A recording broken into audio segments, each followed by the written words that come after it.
Greetings, brothers and sisters. What is up? Welcome back to yet another one from us. We're coming to you with beautiful, wonderful. We should be celebrating this because it is what we want and expect to see from Africa, especially with relations, AES, and the rest of the African continent. Especially South Africa and our neighbors. We are seeing Ghana and Burkina Faso coming together to say, let us jointly protect our borders. Let us jointly protect our territories. Ghana and Burkina Faso share a border which is more than 583 kilometers. And Accra and Ouagadougou have validated framework agreements and memorandums of understanding during a 3-day meeting organized by the Ghana Borders Commission. The objective is to transform the border into a space of peace, trade and prosperity, notes the local press. So they've jointly agreed that they will be jointly protecting their 583 kilometers borderline. You know, we have been talking about open borders, visa-free, passport-less Africa. It's going to take a lot of time. It's going to take years, probably not even in our generation. But what we are seeing here, when Africans are joining together to say, let us come together and protect this borderline that we have. This is more of opening borders, because if it's both of them looking after their borders, it means a Ghanaian can easily move to Burkina Faso, and a Burkina Faso can easily move to Ghana just to protect the territory and make sure that things are moving in and out smoothly within the two countries. If it's trade, people are trading equally, protectively, everything is going on well, because we have been seeing a lot of countries, especially those that are bordering the AES, being a border. Benin, Cote d'Ivoire has been the worst. I think this is coming from the border, border between Cote d'Ivoire and Burkina. Yeah. Is where the terrorists, they attack Burkina, they run back to Cote d'Ivoire. I think this is why Mahama is saying, let us do this together. There has been the worst relations between these countries, whether it's pipelines that are crossing into these other countries, whether it's just people moving in and out at some point.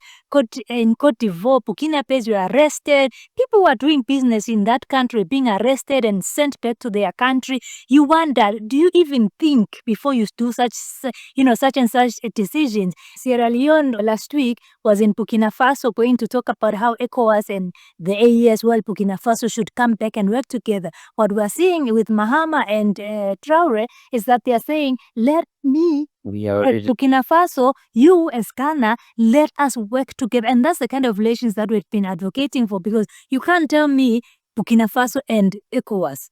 Burkina Faso belongs to the AES. If you want to talk to Burkina Faso, go and talk to the chair of the AES, who is Assimi Goïta. You can't just involve Traore to, now have relations with ECOWAS. That's the kind of relations that we've been looking forward to. And Mahama has been a good example of, I'll let you guys be whatever you want to be. I'll let you guys work with the organization. But let us not forget that we are neighbors and we share surnames, names within our borders. It would be good for us to work together to protect our citizens. When they're saying, let us do it for the interest of the people, this is what they mean. Yeah.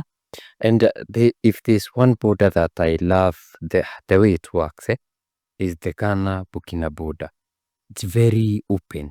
I mean, even I can say Tanzania-Kenya border is not that open. Yeah. I mean, those people recognize each other as brothers. Yeah. And it's true, because we go to northern Ghana, it's people from... Same tribe, same clan. You remember when Ibrahim Traore went for the inauguration of Mahama, it was... Ghana is one of the places where they have a lot of people from... Burkina Faso. Yeah, Maybe. And also of Cote d'Ivoire. So if you don't, protect these borders, we'll see an influx of some... Like we are seeing in Cote d'Ivoire. Another thing is, the border is only recognizable when there's a border gate. The rest is not like where we are studying right now, with a very beautiful tree behind us. That's the point. You find someone has land across the two countries, So the children can decide, because our land goes across the two countries, we belong to this country. It never makes sense. Go to any border. Actually, there's a lady from Uganda who was showing the border between Uganda and Congo. And she would say, like, for example, I'm Ugandan, but to go to a certain town, I have to first enter Congo, because the road is one. Enter Congo through that road, and the road then comes back to Uganda. It doesn't make sense. So we don't need these borders. And I think these borders are just for control, mental control. Definitely. You know? So we need to open them up, only have, those demarcations to say this area, someone is the one who is responsible for development and all that. But if I want to go to that area, nobody should ban me from going to that area. That's how it should be. Tell that to South Africa. South Africans divided by a river. But South Africans are like, in your place, the government is embezzling your funds. They don't care about you. So when they have ruined the hospitals, the health sector, the education sector, you now come to us to use our resources. Yeah, which is free. So which is also unfair if you were to look at it. Zimbabwean government should wake up, help its people, work for its people. Zimbabwe mines a lot of gold, but it goes to corruption. Yeah. So if they are able to do the same, to have the same health systems as South Africa, nobody need to go to. Exactly. And if they need to go, even the people of South Africa will be coming to this other side. That's how it should be.